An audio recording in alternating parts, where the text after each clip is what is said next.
Good evening and welcome to MSU Inside Out. I'm your host, Sadie Lynn. And I'm Dalton Davis. Guys, today is National TV Day. And we're going to go straight into the question of the day. Guys, let us know what your favorite TV show is in the comments below. Sadie, what's your favorite TV show? You know, I gotta say Supernatural. I love paranormal stuff. I love Phineas and Ferb because who doesn't love Phineas and Ferb? What do we got coming up in the show? Looking ahead for today's episode, we have two interviews. One is with Minot State photography professor and his exhibition at the Tobey Museum of Art. As well as a senior football captain going to be talking about their record-breaking season this year. We also have Alex's book review on the Harry Potter series. As well as a live shot going to be coming back from the control room with Grant Gathman. That's going to be a fun one, and we're really challenging ourselves today. We also have international news regarding St. Martin's Day in Europe. And then later in the show, we're going to have Siri giving us the weather. But first, Ramon, it is so great to see you on camera once again. What do you got coming up for us with some news? Yeah, Dalton, good to see you too. Let's get straight to the news. MSU Theater will host auditions for their upcoming performances of After Every Happily on Monday from 4:30 to 8:30 p.m. in Alashir Theater. Auditions will consist of a 1-minute comedic monologue and cold reading pairs. If you're interested in auditioning but unable to attend Monday, you can contact director Zoe Homeniuk by email before the audition date. Performances are scheduled for February 14th of next year. The Minot State Wellness Center invites the campus to participate in their Healthy Holiday Challenge that kicks off on Monday. It'll include 6 different mini challenges each week for 6 weeks. Choose to do as many as you are interested, whether that be all or just one. For questions or to sign up, you can contact Cindy Yale by email. All singers of Minot choir groups are welcome to join in a century-long tradition of performing Messiah rehearsals, which are being held Monday at 7 p.m. in room 121 of Old Main. The concert is set for Sunday, December 8th in Ann Nicole Nelson Hall. Help preserve this cherished tradition that supports music scholarships for MSU students. More information, you can contact Emerson Eads by email. Students staying on campus for Thanksgiving are invited to join the MSU Wellness Center next Friday from 10 a.m. to noon for the Turkey Bowl, a 5v5 flag football game, to enjoy the tradition of Thanksgiving football culture along with free Thanksgiving food. No sign-up is necessary. For more information, you can contact Ruth Chain by email. Well, Dalton, we have a lot of interesting things going on at Minot State, including the upcoming KMSU auction. Are you excited for that? Yeah, I am really excited, but mostly because that's not going to be the last time you're on camera. You're joining me on a table. Guys, check out the auction. That's going to be December 5th at 6:30. We've been putting in the work for that, and it's going to be a really good time. With that being said, Sadie? Alex Koontz is back with another book review, continuing her series on books that have become movies. Hello everyone, and welcome back to my book review. We are going to move on with book series that have turned into movies. Today, because it's super snowy, the book series that has been rumbling around in my brain today has been Harry Potter. This is a book series that has obviously turned into a great cinematic movie series. Okay? Everyone knows Harry Potter, whether you have seen the movies, read the books, either way, it is that big of a fandom that everyone knows about it. If you are a Harry Potter movie fan, you would most definitely love the books. J.K. Rowling, the author, was involved in the casting, in the production of every single Harry Potter movie. That being said, the movies are very close and very accurate to the books. The first 3 books are super light reads. Obviously, when you get further into the series, it gets a little bit darker, a little bit harsher. But if you're getting back into reading, if you love the Harry Potter movie series, either way, you definitely should read the Harry Potter book series. 9 out of 10, great read. Every single book is really, really good. But that is all we have for today, and I'll see you next week. Bye. Thank you, Alex, for that book review on the Harry Potter series. The Tobey Museum of Art is currently hosting a wet plate coloring exhibition with an emotional story behind it. Joining me now is Minot State photography professor Ryan Stander to talk about his show, Undone. Ryan, thank you for coming on MSU Inside Out. Thanks for having me on. So Undone is a personal body of work that was created following your diagnosis. Can you tell us your story behind the images? Sure. So April of 2022, I went into the hospital with chest pains, and they did an x-ray and found I had a massive tumor in my chest. And so we went through treatment over the summer trying to determine what it was. September of 22, had a life-saving surgery to remove the tumor, and went through just a lot of kind of emotional turmoil as I processed that, coming so close to dying and kind of making that through. So. And what are some of the themes that you explore in your images regarding your diagnosis? Yeah, so it's really kind of reflecting broadly on that experience, from medical treatment to mortality, to things about spirituality and faith, and to leaving my children behind. Lots of kind of heavy things. And this series of work was made while you were the artist residence at the Tobby. What was that experience like for you? So Tobby was invited me to share a space. A residency is really about having time and space to make work. And so they provided that for me. Having a studio that I could just walk into and start making work was really great. So I was diagnosed with a tumor about just a couple months in. And so they gave me an extra year after kind of healing up and being well enough to make work again. And what exactly was the time frame for completing Undone? Well, it's not really complete. This is just our first iteration of showing it at the Tobby. Have lots more ideas to explore. But the first plate that's in the show was made about 2 years ago, and the last ones were made in August. So. And then will other galleries be seeing this exhibition? I sure hope so. It's a lot of work. So I've put out exhibition applications to about 10 different galleries at this point, and now it's just waiting. Are there any artists or movements that inspired this body of work? Yeah, there's always a lot going on in the back of my head. So Sally Mann, who's one of the premier wet plate photographers, has this amazing body of work about her husband, who was diagnosed with muscular dystrophy. So you see his illness kind of throughout. There's another artist who does a lot of self-portraits, Francesca Woodman, is well known for her very kind of emotional work. John Copeland's was an elderly man that did this study of his aging body. So all these kind of ideas that are float around in the background as I thought about making the work. And I know you were gone from teaching for a while because of your diagnosis. How does it feel to finally be back? Oh, it's great, especially in our new building. Being off for the semester was what my body needed to heal, and but it was really great to be around students again. And do you have plans to create more bodies of work similar to Undone in the future? Well, I really want to finish this one off, and I think as I continue to read in trauma theory and engage more photography, I think that will continue to evolve and more work will come out. You know, I first got to check out the show last month when it first opened, and I'm still in awe with how clean and sharp all of your images are. And well, for those who don't know, Ryan is the one who's teaching me to do wet plate collodion, has inspired me to be a photographer. And I know that's not easy to do that with collodion because my pictures always come out cloudy or muddy. But yeah, with that being said, make sure you check out Undone at the Tobby Museum of Art, which closes tomorrow, so make sure you stop in tomorrow and check it out. And if you are unable to check it out in person, we have a link in the description so that you are able to check out the exhibition virtually. We're going to kick it to an underwriting break, and when we come back, we'll have Siri with the live shot in our very own control room live, so stay tuned.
Minot State's small enough that you get to experience a lot of good things. You get into radio right away, TV right away, work as a director, a producer, or a talent on the show. It's really fun to be involved doing all those things. We've got the new technical equipment. Everything you work with here, for the most part, is going to be out there in the real world. Neil Roberts is a great mentor. He has been seasoned in TV and radio and able to bring that experience to the classroom, and he's personable. He has a passion for it, and he wants everyone else to share that passion as well.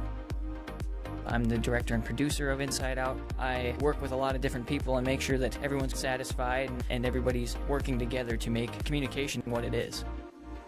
Over this semester, everybody's worked together and found this rhythm with each other, and it all just comes together. It makes a really nice finished product. Welcome back to MSU Inside Out. Guys, if you like the content that you're watching, please leave us a like. We like likes, and we want to be liked around here. So hit that thumbs up button. But with that being said, we're going to kick it to Siri and Grant in the control room. We'll see what's going on behind the camera. Hello, everybody. So we've been having a few episodes already in this show, but you guys don't know what really goes along back here. But I have the man who works everywhere behind the scenes, Grant Gathman. Hello, Grant. What's going on, Siri? It's going well. How does it feel to just be right here in the interview in the control room? It's pretty fun, to be completely honest. I don't mind being on camera one bit. It's certainly a skill, but I do like being here sort of saying when a graphic goes up or helping someone who maybe isn't as experienced in this. Not obviously saying as though I have years of experience under my belt. But I mean, the whole act of being in this room is really, really fun every week. Okay.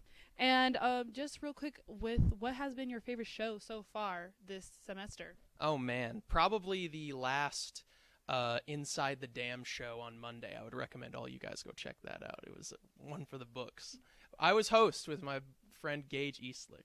Main reason I bring that up. The two Gs were hosting, and just before the show, Zoe was saying that we can't do anything without Grant here in the control room. As much tears as you need, just like let it all out. What did that feel to hear that from Zoe?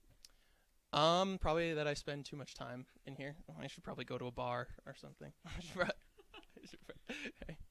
And what is it about production that you're most passionate about, and like what just keeps you from being here all the time? You say you're here too much, but like why is that? Honestly, just because I find it super satisfying. I heard David Fincher, before he started directing movies one time, he aspired to like be good at a focus puller or a steady cam operator. And I think that mentality is honestly something that I've stuck with ever since I've heard it. I find it super satisfying to get good at saying when a shot should be switched, when you should be raising audio, when we should be cutting to a different segment. It might be like a control freak mentality, but I still enjoy it quite a bit. And Grant, everyone here thinks so highly of you. You guys have no idea. We all love Grant, and Grant is the definition of him. So like after when you have to sadly leave Minot, everyone's gonna be crying in tears for you. When are we gonna see Grant on TV again? Oh man, I don't know. That's a really good question. Maybe TV for a little bit, and then maybe a film, and then maybe the president. Who knows, man? Thank you so much, Grant, for I guess joining me, but also just staying where you're supposed to be for this show. Thank you so much, Siri. This is the one and only Grant Gathman, and we're here in the control room where everybody's working hard. And right here, you can see the little host table. So I'm going to point you and say back to you guys. Thank you, Siri, for that interview with Grant in our control room. Yeah, that was awesome. I don't know what was being said, but hopefully it was awesome content. Zoe, there is some sports that got rescheduled because of this wonderful North Dakota weather. The basketball team has so much to look forward to tonight, though. Yes, they do have their games because it did get rescheduled, but there's nothing we can do about the weather. Unfortunately, it's going to do what it does. Due to the winter storm yesterday, basketball games are rescheduled for tonight. Tonight is the home opener for Minot State men and women's basketball season. The men are currently playing Jamestown as the tip-off was at 5 p.m. The women game will be right after the men's. The women will be playing against Mayville State at 7 p.m., and the men's team is currently 5-0. The women's team is 4-1, or 1-4. After you finish watching the show, check out the NSIC network to watch these games. Last week, 3 of our own Beavers were named to represent Team USA in the 2025 Winter World University Games. Jay Buchholz, Christian Kadolf, and Paige Ackerman will be going to Italy in January. This will be the second time for Buchholz and Kadolf representing Team USA. They competed in April of 2023 in the World Cup of Hockey in Romania. This is Ackerman's first time being named to represent Team USA in an international level. This is a huge achievement for these Beavers. Our women's soccer team advanced to the finals of the NSIC tournament this past Friday. The game ended 0-0 after 110 minutes of regulation and overtime. Our very own Siriana Gudino secured the win for the Beavers as she saved one of the 5 shutout goals. During the finals game, the Beavers fell short 2-0 to Minot State Mankato. The Beavers fought hard this season with their 11-4-5. We are so proud of Siriana and the team. The football team ended on a massive win this weekend against Minot State University. The Beavers ended up winning 56-23 on their senior day. Running back Evan Lovett tied the NSIC NCAA Division II school record for single-game rushing touchdowns with 4. This accomplishment got Lovett NSIC Offensive Player of the Week for football. Dalton, did you go to any of the games this past weekend? I did. I was able to catch the football game. I sat through all 4 quarters of snow and rain because I wanted to watch the man right next to us for his final game. And I got the pleasure to. So let's get right into it. Minot State's football team is coming off the best season that they've had in D2. Right now, I am joined with the man that started 44 games straight for the Beavers, Captain Emmett Espino. Emmett, it is a pleasure to be in your presence. Thank you for joining me today. The pleasure is mine, Dalton. Thank you for having me. Well, I want to get right into it about Winona this past weekend. What did that feel, just getting your last career game was a victory? How did that feel? You know, it's such an honor anytime you take the field, but to leave the field victoriously like that, it was something I have not felt in my career, I can't say. So, just going out to capitalize as a senior, setting the standard of what games should look like here in the NSIC, and it was just super fun. Not having to worry about it, no nail biting, just straight dominance. So yeah, you talk about the difference from the past seasons to this season. Just what did that transition feel like for you, and how did it feel, getting some wins under your belt finally? Yeah, just putting out 22 players who are just there to win. The difference is uncanny. I mean, we were good at football prior. Like, we had kids who were good at football. We just weren't good at putting games away, and we still struggle with that a little bit. But we've gotten 5 games better, you know what I mean? So just the difference of just emphasizing not keeping away from self-inflicted negatives, just keeping the ball safe, keeping it secure, time of possession, being physical. Just all those things were more emphasized with this new coaching staff, and I think it really led to a lot of success and will continue to lead the program into success. Yeah, you talk about the players that are around you and the difference that it's been. Last year you played defensive line. Yep. This year you made the transition to offensive line. What's it been like leading just the 5 around you, or the 4 around you? It's the easiest. It was the easiest role I could have been asked to put in, or be put in. I was fortunate enough to join the O-line after they had been together for a year, those same 4. And then so I had, to the left of me, first team all-conference, Aiden Shoemate. He actually got that today, so super proud of him. Then there was me, and then Jake Swerple, who, same recruiting class. We're the same age. We've been through a lot together the last 5 years. And then DJ Snibel, who I played D-line with, and then Matt Sanchez, who has been a stud for the last 2 years. So really it was the easiest thing, and I couldn't have been blessed with a better room. So really it was us 5 leading the new freshmen and kind of setting the standard of what we're going to do physically. Aiden is a freak athlete. I mean, I don't think I've seen somebody that big, that fast. I'm going to stop right there before he gets too excited about it. But I just was very blessed. It's an awesome unit. We had a great just chemistry, and it was awesome. Yeah, I want to talk about your entire 5 years as a whole, how you have grown from the start to now, just as a man, not on the field as a football player, but outside of it. Yeah, if you don't humble yourself, football will.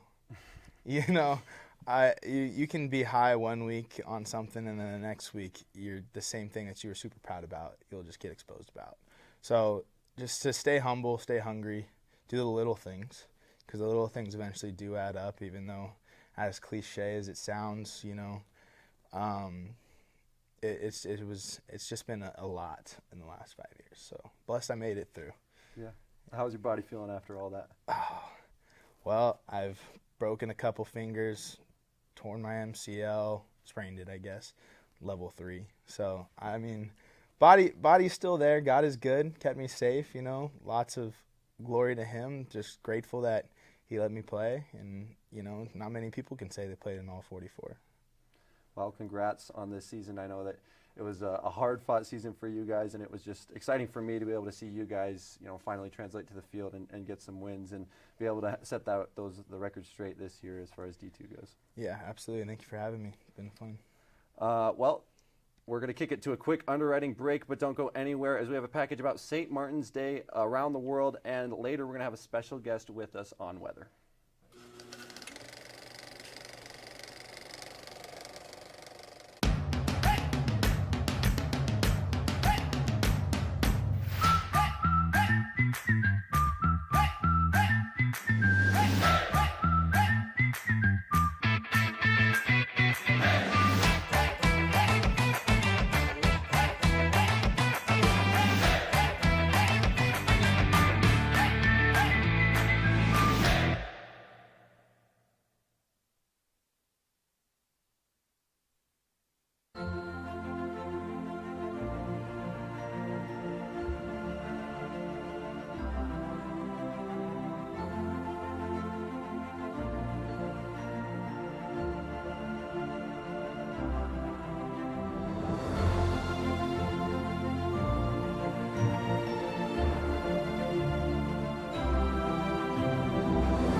Welcome back to MSU Inside Out. St. Martin's Day is celebrated differently across various European countries. Here's Godwin Great with more on the story. Last week, while Americans were celebrating Veterans Day, in other parts of the world, St. Martin's Day was being celebrated. Here is some background information. St. Martin was born in 316 AD and was a Roman soldier who turned bishop. According to legend, one night St. Martin met a beggar on the street and, filled with compassion, he cut his military cloak in half and gave it to the beggar. That night, St. Martin, as he slept, he dreamt of Jesus wearing the half cloak he had given to the beggar. From then on, he decided to live a life of faith and service. St. Martin is the patron saint of soldiers and the poor. St. Martin's Day is a big celebration in Europe, with many European countries having their own indigenous way of celebrating it. In Germany, St. Martin's Day is celebrated by lighting bonfires, also called Matin. They do this to symbolize St. Martin's generosity and his spreading of light. In the Netherlands, children make lanterns and go door to door singing St. Martin's song, a celebration similar to the US Halloween trick-or-treating. In Portugal, the celebration is also known as Dia e São Martinho. The Portuguese celebrate the day by gathering family and friends, roasting chestnuts, and drinking new wine in an open fire. In Hungary, people celebrate the day by eating geese. The Hungarians have a famous saying which says, "Those who do not eat goose on St. Martin's Day will go hungry all year."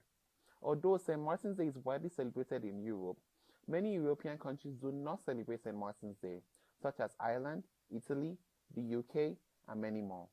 Godwin Great, KMSU International News Correspondent. Thank you, Godwin, for sharing the diverse traditions of St. Martin's Day with us. Siri, it snowed over the last few days. What's the weather looking like this weekend? Hello, Sadie. Hello, Dalton. It feels good to be here for the second time on weather. So just for today, wrong side here. It's 19 degrees currently, and we had a high of 23. So, really cozy, really warm, the hottest it'll ever be in Minot, am I right? And, as this show's going on right now with daylight saving happening, the sun has been setting. It's already, look, the show starts at 5, the sun was setting before that, so it's going to be dark out there when I head out. And looking off to our next slide over here, there's a storm system along the west coast that has rapidly strengthened over the past few days. It's a low pressure system called a bomb cyclone. It dropped more than 24 millibars in less than 24 hours, which is the units of pressure. And the winds were equivalent to hurricane force gusts that toppled power lines and trees, leaving nearly over 700,000 people without power. There's going to be another round of rain, wind, and snow just up the west coast from California to Washington in the next few days, and there's going to be high levels of rainfall that will likely cause severe flooding. But moving on from that, we're going to go into our little Papa John's weekly day forecast. So there's going to be some sub-freezing highs throughout the week, and there's some light snow you got to be ready for this weekend. There's going to be some afternoon showers on Saturday, and then on Sunday some showers on Sunday morning, but shouldn't be too high, just about like an inch, hopefully. I'm Californian, so I'm hoping for no snow all the time. But we're going to reach, for the first day, below zero air temperature on next week on Friday, and I'm not ready for that. I have shopped a little bit, but what about you guys? Sadie, Dalton, how was the snow for you guys since it started? Well, I got to stay home the last 2 days, so that was pretty fun. Yeah, 52 was completely ice covered, and visibility was pretty low. Yeah, school got canceled for the first morning classes, so I enjoyed that part. But thank you, Siri, for the weather, stepping in there. We've had a couple brand new faces with Ramon and Siri. Siri doing the live shot with Grant in the control room and doing weather. Shout out to her for doing both of those things and stepping up for us today. But with that being said, let's wrap up this show, Sadie. So yeah, we had 2 interviews today, one with Minot State photography professor Ryan Stander and his exhibition at the Tobey Museum of Art, which you should check out either tomorrow or online. And I also interviewed the senior football captain, Emmett Espino. So good to see the Beavs doing well this season and their successful season overall. You also had the book review in the international news with Paul. As well as weather to wrap it up. Guys, thank you for tuning in. If you liked what you saw today, leave us a like and leave the comment below of what your favorite TV show is. We want to get some comments and some conversations started about what is the best TV show besides MSU Inside Out. Obviously, this is your favorite TV show, or else you wouldn't be watching it. That's a layup, all right? So we want to hear other TV shows. We know we're the best, but yeah, let us know below. And guys, next week we're not going to meet. It's Thanksgiving. Go have fun with your family. But the week after that is the KMSU auction, December 5th at 6:30. Please tune in. Please go bid on some packages. We want your money. We want to be able to give all the vets the money that we can get them, and we want to be able to raise money for our program as well. So tune in. That's going to be 6:30, December 5th, and we're going to have a blast. With that being said, roll Beavs. I see.